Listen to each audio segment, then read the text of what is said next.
Good morning, everyone. I'm happy to be here with you today. My name's Littman. I'm from Willkie, Farr, and Gallagher. And I'm very happy that we are joined by Commissioner Hester Pierce from the Securities and Exchange Commission. Good morning, Commissioner Pierce. We are, you know what, Commissioner Pierce, I think you might be muted. There we go. Good morning, Christy. Good morning, everyone. Good to see everyone. I don't really see you, Christy, actually. So good to see you. It's good to see you, too. And thank you. I know, given the shutdown, you were unable to travel to New York, but we really appreciate you keeping your commitment and appearing with us virtually today. Everyone's very excited to hear from you. Of course, I got to start with my disclaimer. So my views are my own views as a commissioner, and not necessarily those of the SEC or my fellow commissioners. Understood. So I want to start just kind of talking about your kind of history and reputation in the industry for being a consistent voice, in favor of innovation, in favor of regulatory clarity. I'll also say the first draft of Q&A that I put together for this, I used ChatGPT, so if you don't like it, blame innovation. But I want to check in with you on kind of the current state of things. You've kind of have a long history of advocating for the industry, but most recently leading up the SEC Crypto Task Force. Can you talk to us a little bit about kind of the current posture between SEC, crypto, and where you think it should be headed? Yeah, first I'm going to take issue with ChatGPT's premise for that question. I would not describe myself as an advocate for the industry. What I'm an advocate for and have tried to do over my time here has been to say we need to come up with a regulatory framework that allows the market to decide whether it wants this industry or not. And that's something that we just really started doing at the beginning of this year. And so we are working now at the first part was obviously to talk to a lot of people and figure out what people thought we should be doing, and those conversations through the roundtable, through written input to the task force were helpful, very helpful. And now we're looking at ways that we can put things into regulation. We've done some less formal guidance, and in part that was designed to just tell people some things are not within the scope of the SEC, some things are. For the things that aren't, we can tell you that up front. For the things that are, we can work with you to try to figure out how you as a regulated entity can deal with crypto for your customers, or if you're a crypto native firm, if you want to come into the SEC orbit, we want to help you be able to do that. So I want to pick up on one of the points you made. We are looking at, I think, a lot of rulemaking and legislation in the near term around market structure issues. And as you mentioned, the task force has been really active in putting out guidance to talk a lot about what areas of this industry are not subject to the Securities and Exchange Commission's jurisdictions, which I think has been really helpful and welcome. But we're also waiting for legislation. Genius Act is here, but the Clarity Act or market structure is maybe not as close. And so I'm just curious, while we wait for legislation, which is very, very time consuming, is there rulemaking that the SEC can engage in that might be a more shorter term relief that would help institutional players around tokenization, on-chain trading, 24/7 markets, things that everyone's kind of dealing with in the present day? Yeah, and I do think that the Congress, there's a lot of impetus to get that legislation done and done this year. So there's a lot of hard work being done there, and we're trying to help where we can with those efforts. But we have a lot of authority on our own to do things already, and I think we should be using that authority. And as you mentioned, when you talk about tokenization of securities, that is very much within our existing remit, and so there are things that we can do on that front. We're working on some rulemakings, but also working on inviting people to come and talk to us about exemptions that they would need in order to tokenize securities.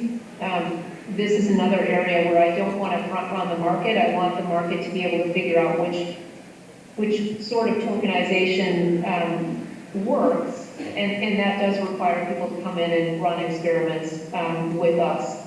And so that's what we're inviting people to do. And I think part of that experimentation is going to require some adjustments to the regulatory structure.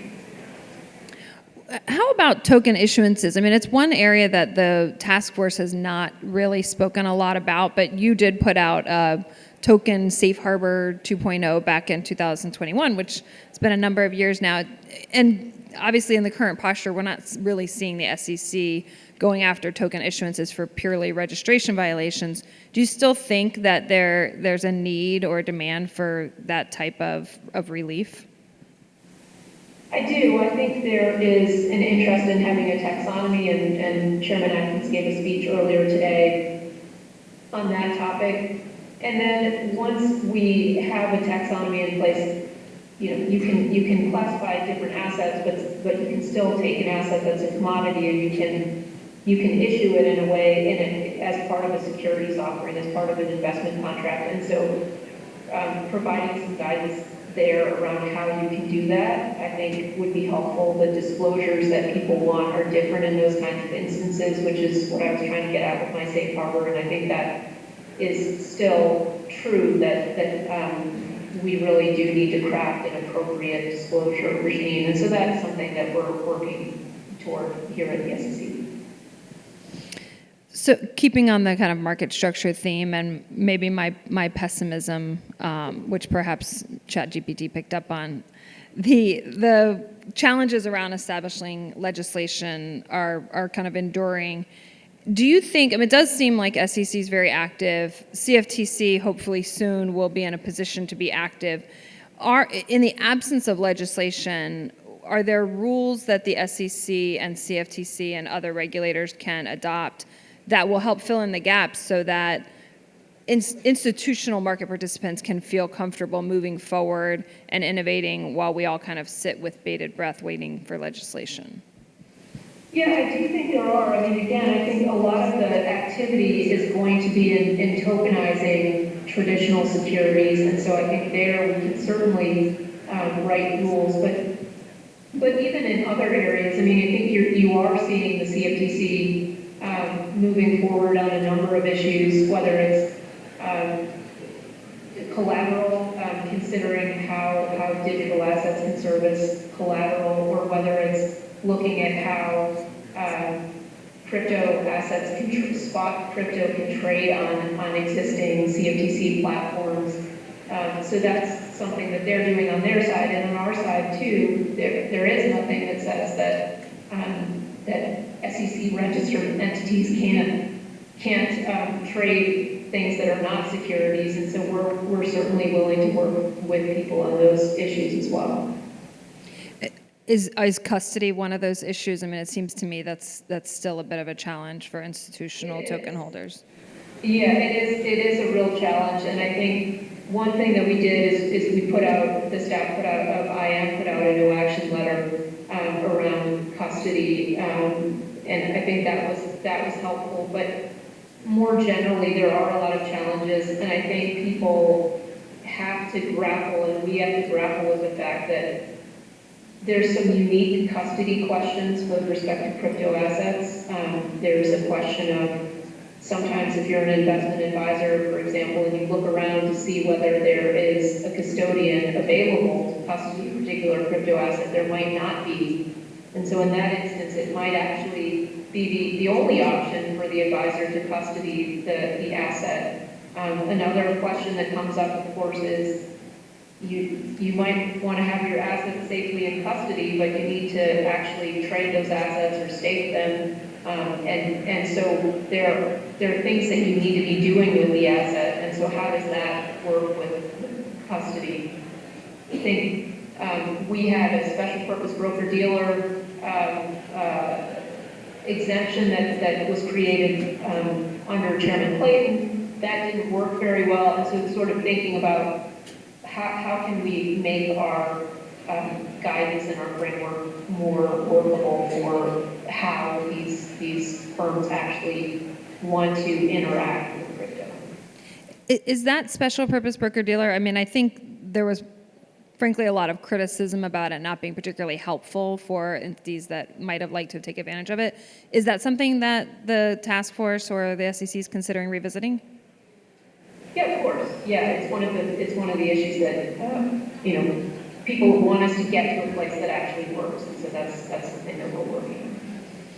So another popular hot topic among my clients, which is a lot of asset managers who are very active in this space, is digital asset treasury companies. I was at the panel before me had some features, or before us had featured some speakers from DATS, and at the speaker dinner last night, it was a hot topic of conversation. And I'm just curious. I mean, obviously the underlying are crypto in these entities, but the company itself is typically a public company. Do you and asset managers want to be mindful of regulatory issues that arise with anything that they're investing in, but they also really want to invest in these. Do you have any kind of views or particular concerns that the kind of emergence of DATS presents? Well, I mean, again, it's up to the market to decide what types of things that they want. I think there are certainly disclosures that need to be made with respect to DATS. Some of the reason behind a DAT. I mean, there's somewhat of a question. Do you have an ETP, or do you have a DAT, right? And so making sure that people understand why a DAT, why that makes sense, and what you're planning to do to generate yield, what the risks are.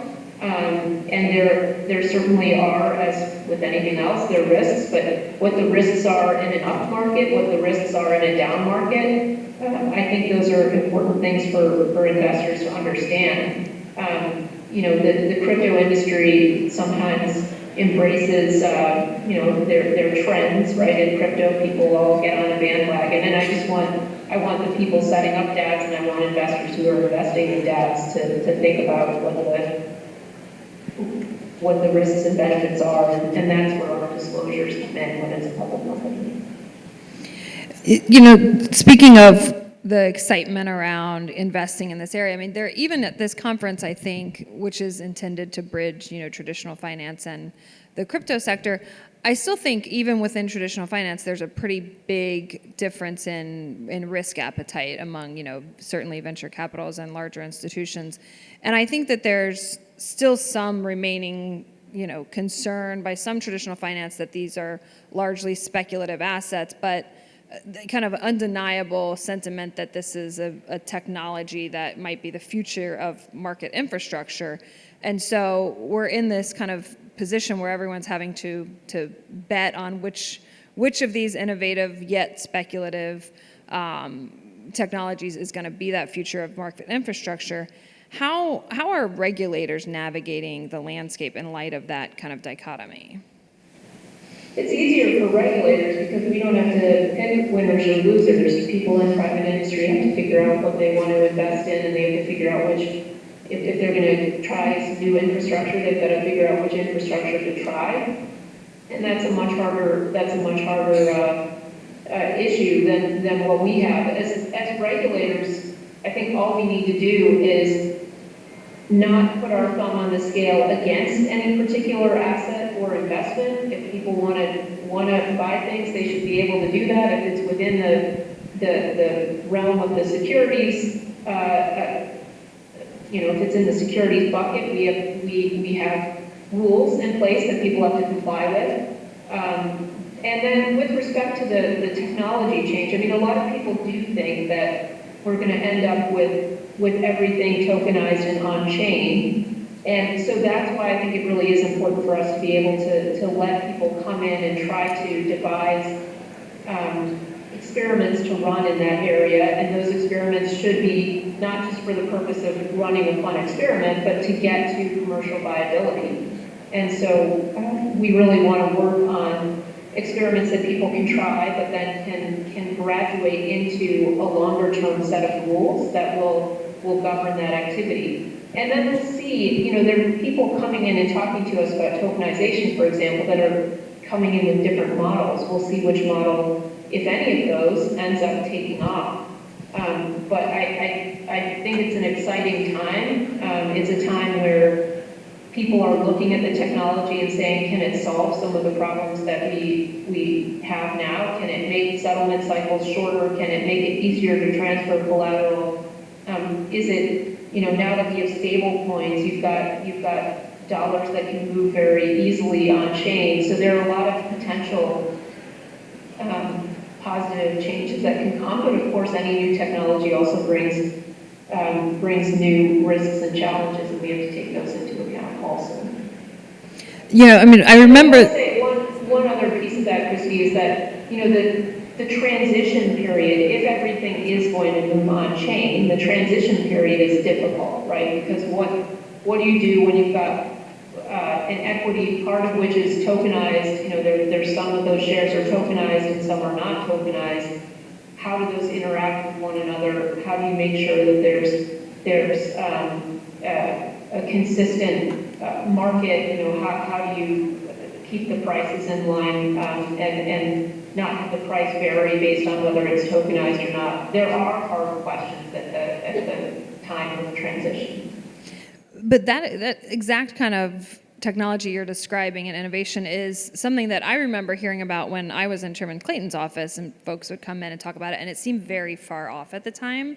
But it feels like today we're much closer to having tokenized. First of all, we're much closer to just having tokenized securities be more mainstream and commonplace. But having tokenized securities and traditional assets on one platform, on a single market infrastructure. I mean, that's something I'm sure people are coming in and talking to you and other commissioners about.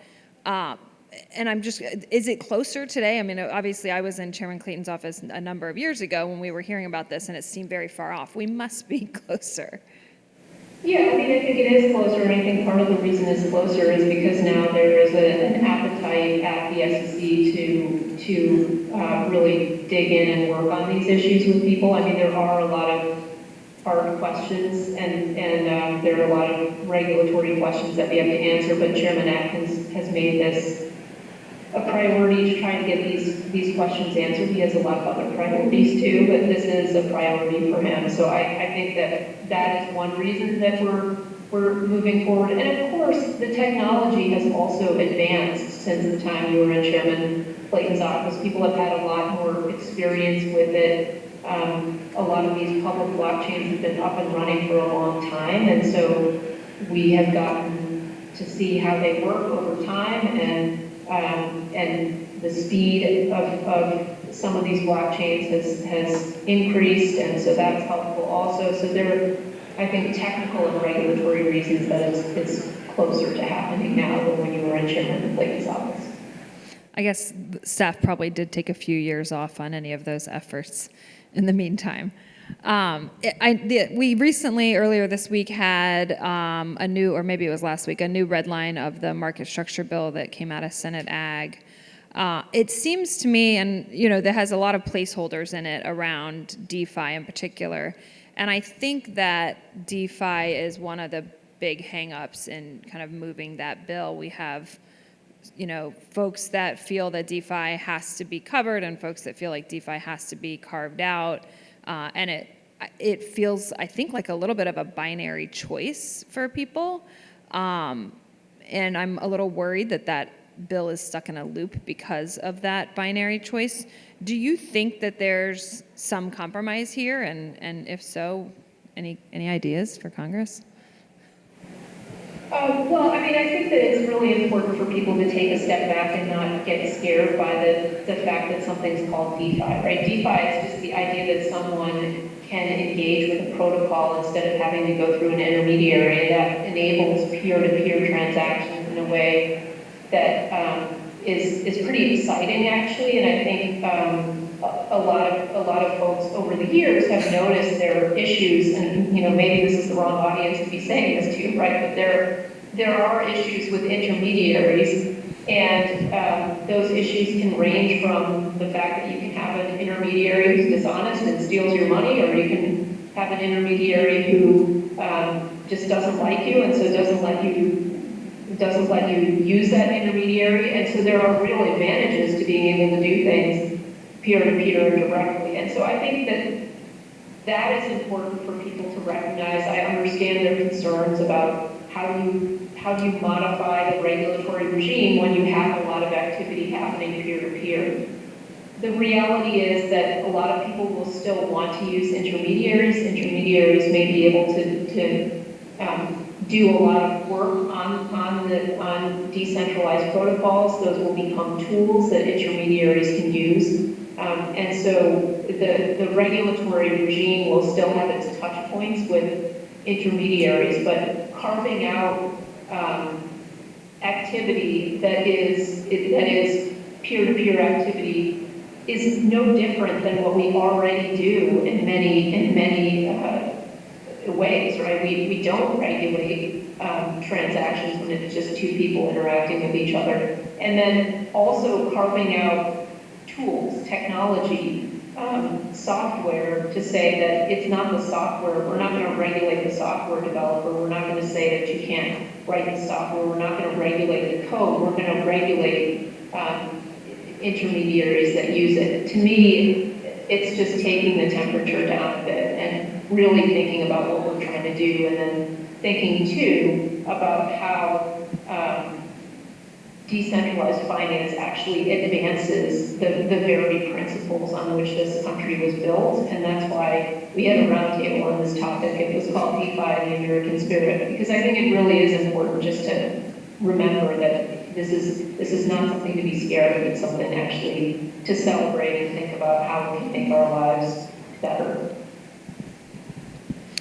So I want to switch gears a little bit and talk about kind of the more global approach to regulation and comparisons that naturally are drawn between the U.S. and other regulators. And I think, we have just emerged from a period where there really wasn't much advancement in the U.S. in terms of legislation or rulemaking, and regulators were focused on enforcement perhaps rather than on rulemaking. And a lot of innovators left the U.S. and felt that other regimes were more hospitable, but we're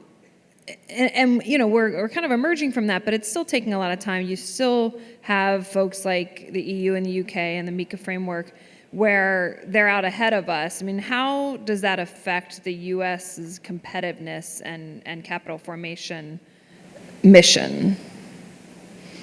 Well, I think we want to have a regulatory framework in the U.S. that enables people to come here and build stuff, and enables people who want to buy assets to buy those assets, and doesn't try to make decisions for people. And so having doing a 180 when this president came in and we said, look, we're just not going to take the same approach that we did before. We're not going to use enforcement where a regulatory solution would make more sense. I think that has already given people some comfort to come back and build things here, because they know that we're willing to work with them on it. It is true that there are other jurisdictions, including the EU, that are further along in terms of having the legislation in place and the regulatory framework. And I commend those other jurisdictions for being able to get those things done earlier. We can also learn from what's working and what's not, and so I think that's a benefit to us, perhaps. But I hear a lot, even in jurisdictions that already have regulations, that people are looking to see what the SEC does, because they still think that we have the potential to develop regulation here that will end up becoming a model for the rest of the world. And I think that I hope that we'll do that well here, and I hope that will be the case, that people will be able to say, yeah, the approach that the U.S. is taking makes a lot of sense. And I think people have been very generous with their willingness to give us a second chance, frankly, because this is a good place to build things. And that's why it's important for us to do this right and to do it in a way that is uniquely American. And that goes back to the last question around DeFi. It's something that we in this country need to really protect. And I think that will set a good standard for the rest of the world on that front. You mentioned some lessons, the opportunity to learn lessons from other jurisdictions who have passed regulation or legislation. Are there any particular areas that you think the U.S. should, be looking to improve on what other countries have already done, differences for maybe that are specific to our capital markets? Well, I think we just need to be very careful to be principles-based as much as we can. Thinking about custody, for example, it's very easy to try to write custody regulations that are very restrictive of this is how you have to do it, cold storage, hot wells, this is what it has to look like. And I think we really need to recognize that best practices around custody, I hope, will continue to improve over time, and so I don't want to bake into a regulation something that codifies old practices. And so that's one of the areas, but there are a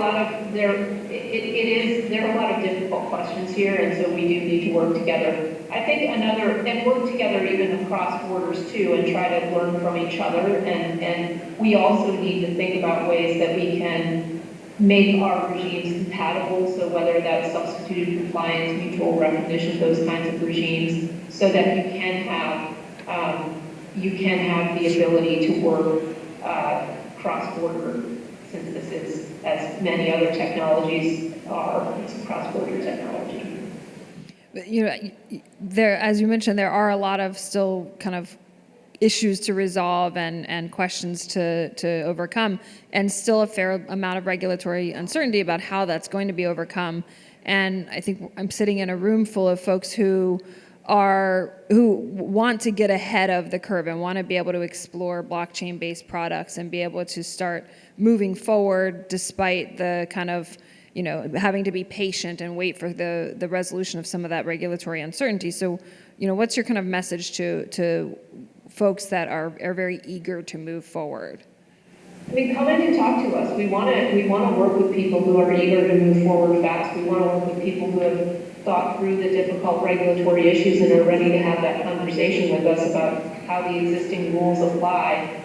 So, there's a lot that you can be doing now, and I think if you lay the groundwork for relief that you need to move forward, and you do that with thoughtfulness, then we'll work with you to make that possible.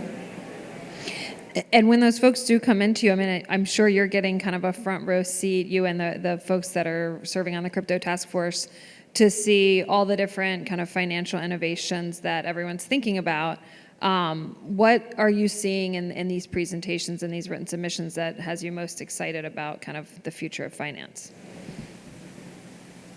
I'm excited about the idea that people are looking at the technology to address problems around settlement risk, settlement time, around thinking about how you can use the technology to actually do disclosure better, how you can use the technology to streamline the proxy voting system, how you can use the technology to do better collateral management, how you can use smart contracts to govern when payments are made and who can buy a security or who can sell a security. So there are a lot of different aspects that I think are pretty exciting. And again, we'll see which ones take hold and which ones don't. But it's certainly fun to have a front row seat. Thank you. And for our final question, because I remember from our time together that you are a baker and you used to bring sweet treats into the office. Since Thanksgiving is coming up, I'll give you an easy final question. What's your favorite Thanksgiving dessert? Oh, my aunt is a very good pie baker, and so she usually comes and makes pie, so I'll have to say Aunt Martha's pie. All right. Well, thank you, Commissioner Peirce. We appreciate you joining us today and look forward to more from you. Thanks, everyone.